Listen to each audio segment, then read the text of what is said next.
Okay, welcome to today's Explainer. We are tackling something truly mind-bending today. We're taking the famous, and let's be honest, absolutely terrifying, fictional technology of Star Trek's Borg and mapping out when medical science might actually pull it off. If you've ever watched sci-fi and thought, hey, how close are we to tiny machines healing us from the inside out? Well, you are in the exact right place. So, let's just start with the ultimate question. Could these microscopic miracles ever exist inside our own bodies? I mean, the idea of tiny machines patrolling your bloodstream sounds like pure Hollywood magic, right? But as we really look at current research and projected timelines, that line between fiction and reality is getting surprisingly thin.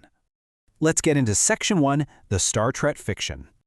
So in fiction, Borg Nanoprobes are these microscopic, completely autonomous machines. And the resume? It is absolutely staggering. We're talking about repairing damaged cells, hunting down pathogens, and literally rewriting DNA on the fly. They could regenerate whole organs, communicate as this massive hive mind network, and even interface directly with your nervous system. Basically, they're like tiny, brilliant little doctors and engineers just constantly operating inside the human body.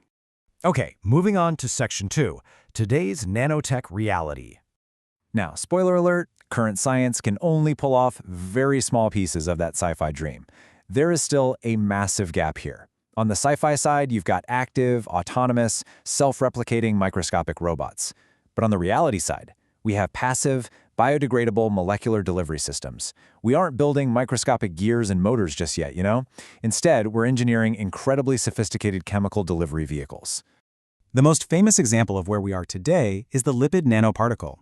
You actually probably know this one from its role in delivering the mRNA vaccines.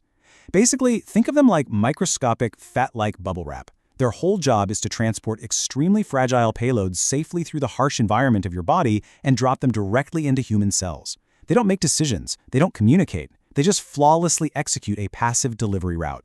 But hey, mRNA vaccines aren't the only application here. We're doing some incredible things with nanoscale tech right now. Researchers are actually using nanoparticles to target chemotherapy directly to tumors, completely sparing the healthy tissue around it. We're using magnetic nanoparticles for advanced imaging. There are even experimental particles designed to cross the notoriously difficult blood-brain barrier. And get this, scientists are literally using DNA origami structures to carry drugs to highly specific cells. So yeah, it's passive, but it is already absolutely groundbreaking. Let's look ahead to Section 3, Future Medical Marvels. So how do we cross that gap to the future? Well, researchers predict nanotechnology is going to completely revolutionize medicine across 5 key areas. We're looking at disease repair, so treatments become incredibly targeted, like seeking out and destroying cancer cells or clearing arterial plaques. Then there's tissue regeneration, genetic repair, continuous health monitoring, and immune enhancement. Instead of using a sledgehammer like broad-spectrum antibiotics, future treatments are going to act more like molecular scalpels.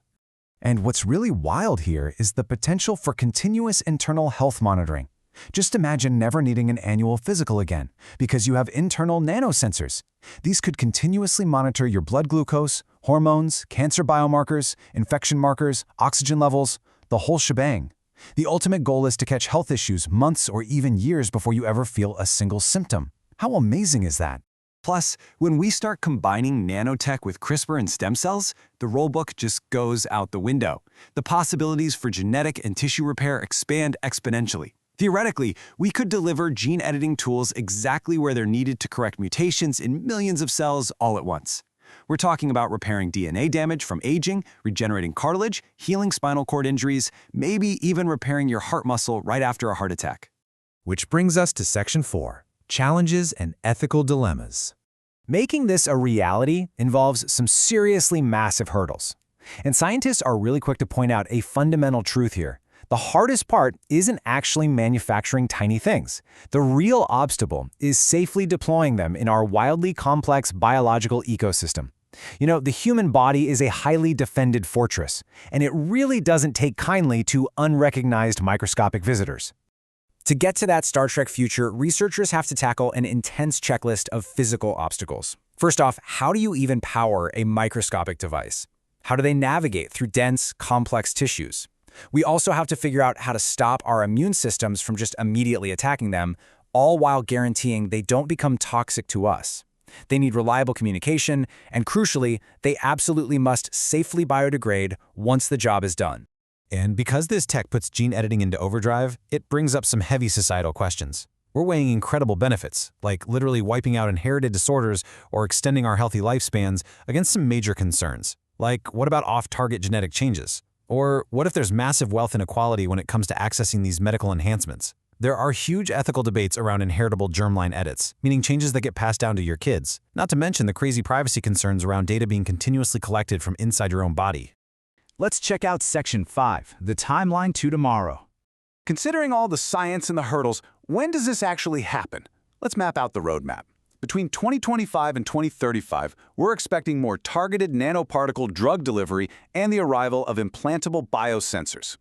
Moving into the 2035 to 2055 window, we anticipate routine regenerative treatments for certain organs. Then, the 2055 to 2085 era introduces early molecular repair systems that can actually fix specific cellular damage. And looking beyond 2085, we might finally see systems approaching some aspects of those fictional nanoprobes, though definitely strictly constrained and loaded with safety mechanisms.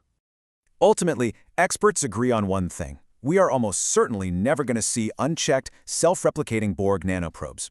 The scientific barriers and the extreme safety risks are just way too high. Instead, the most realistic future looks like a tightly constrained ecosystem. Think programmable nanoparticles working completely in harmony with AI-guided diagnostics, stem cell therapies, and precise gene editing. Together, this entire ecosystem will achieve many of the exact same healing results as the sci-fi tech. Which leaves us with this final, kind of provocative thought to chew on. If we can cure diseases at the cellular level, regenerate our tissues, and constantly monitor our health to prevent illness entirely, and do it all without the catastrophic risks of self-replicating autonomous robots, honestly, isn't reality actually shaping up to be a whole lot better than the sci-fi dream? Thanks for hanging out with me on this explainer, and keep questioning what's possible.